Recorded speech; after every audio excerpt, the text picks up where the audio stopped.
சாமி மகாராஜா அப்படி கட்டி வச்சிருக்கீங்க என்னுடைய மனைவி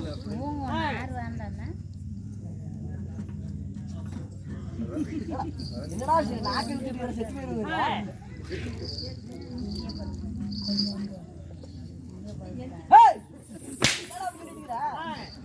என்ன செத்து போயிருங்கிறியா நம்ம பொண்டாட்டிக்கலான்னு கேட்டேன் ஒரு பேச்சுக்கு வாங்க இந்த கோயில் பார்த்தா நம்ம கோயிலான்னு கேக்குறோம், வண்டியில் வந்தா நம்ம வண்டியான்னு கேக்குறோம், காட்டு பார்த்தா நம்ம காடான்னு கேக்குறோம், பொண்டாட்டி நம்ம பொண்டாட்டியான்னு கேட்டது என்ன தப்பாகி போச்சு? நாம அப்படியா பழகிட்டு இருக்கிறோம். நாம ஒன்னாவதுல இருந்து ஒன்னாவே படிச்சு ஒன்னாவே தூங்கி ஒன்னாவே ஒரே தட்டுல சோத்து தின்னு போய் அங்க அண்ணன் தம்பியா பழகிட்டு ஏன் பொண்டாட்டி மாதிரி உங்க பொண்டாட்டி ஏன் பொண்டாட்டி மாதிரி பழகிட்டு இருக்கிறோம். நீங்க லவுக்குன்னு பாருங்க இல்லைன்னு சொல்றீங்க. யாரும் அப்படி பழகிட்டுக்கிறா? சொல்லவே இல்லையே. அந்த பொண்ணு அடிக்கிறாளா? வரலங்க வரணும் சாமி சொல்லிட்டு வேணாமா? சொல்லி கொடு மனுஷில் வச்சுக்கிட்டு இருக்கேன். நீங்க தினம்தார் உங்களுக்கு என்ன வேலை? சிவன் பூஜை செய்வது வழக்கம். ரெண்டாவது காட்டுக்கு ஏதோ வேட்டைக்கு போறது வழக்கம். எத்தனை வேலை இருக்குது உங்களுக்கு?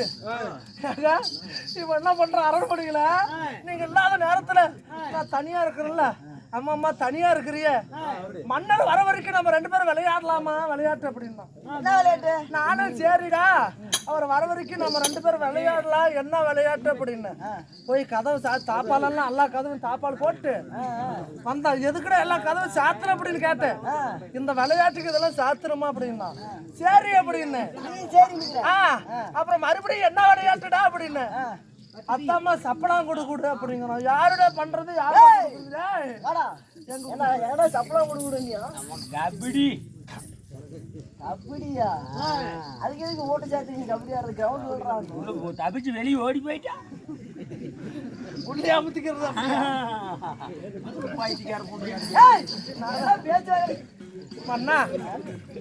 மல்லிகை முல்லிகை மனோரஞ்சனங்கள் பறித்து வந்து சரி உங்களது திவ்யாடை பொன்பாதங்களை நான் பாலால் கழுவி எனது பட்டாடையால் துடைத்து இந்த மேகலாவதி உங்கள் தேவி உங்கள் பாதத்தை போற்றி செய்தேன்.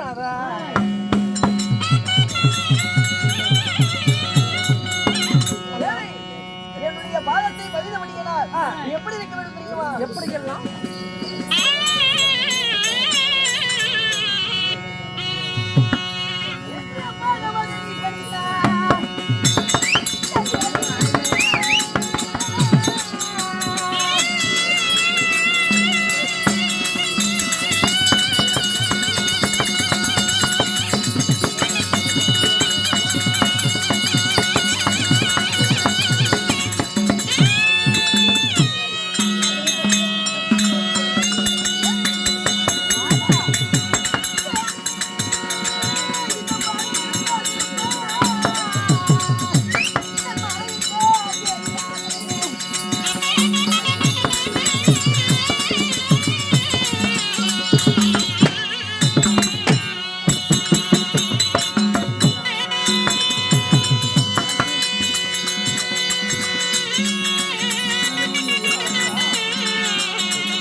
நோக்கி என்னுடைய பாதத்தை பணிந்தபடியினால் இந்த கடல் சூழ்ந்த உலகில் என்றும் சுகமாக வாழ்ந்திருப்பாய்.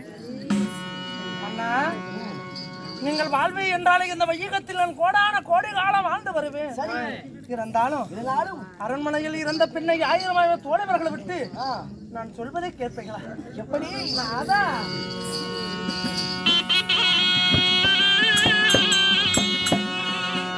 மன்னா என அழைத்ததோரு தேதி என்ன?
அரண்மனையில் இருந்த பெண்ணை 1000 தோழர்களை விட்டு என்னை அதிசீக்கிரமாக அழைத்தது ஒரு செய்தி என்ன? காரணம் என்ன மன்னவா? தேவி, இன்றைய தினம் உன்னை அதி சீக்கிரமாக அழைத்த காரணம் என்ன தெரியுமா? என்ன காரணம்? தினந்தோறும் எனக்கு என்ன வேலை? சிவன் பூஜை செய்வது வேலை. தினந்தோறும்? ஆமா. அந்த கொத்து வலிக்க கூட்டுக்காரன் பார்த்தா கொத்து வலிக்க வர மாதிரி தெரியுது.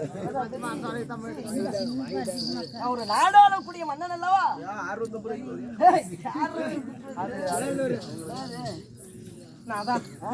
தினந்தோறும் அந்த ஈஸ்வரன் பரமேஸ்வரை தோத்தரித்து அவருக்கு பூஜை செய்வது வழக்கம். உண்மைதான், இருவருக்கும் அதுதான் வழக்கம். தினந்தோறும் அதுதான் நம்மளுக்கு வேலையே. ஈஸ்வரனை கோரி தவம் செய்வது நம்மளது வழக்கம். உண்மைதான். அதனால இன்றைய தினம் சிவன் பூஜை செய்ய வேண்டும். ஆகட்டுங்க.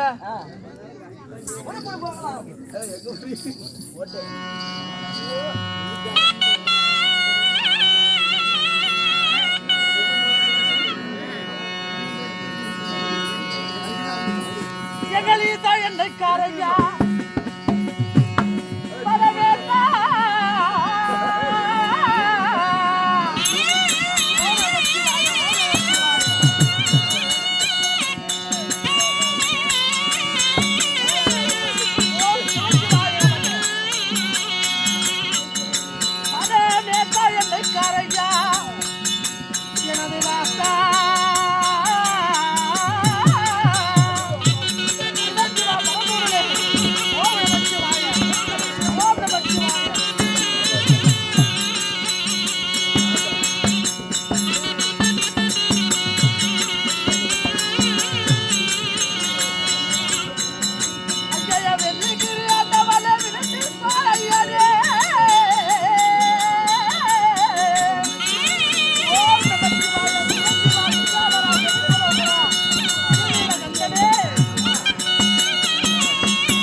ஈஸ்வரனை கோரி தவம் செய்தோம். அதுக்கு பிறகு தேவி நாதா நம்ம அரண்மனையில் இருக்கலாம் நம்மளை தேடி யாராவது வந்தால் புனையா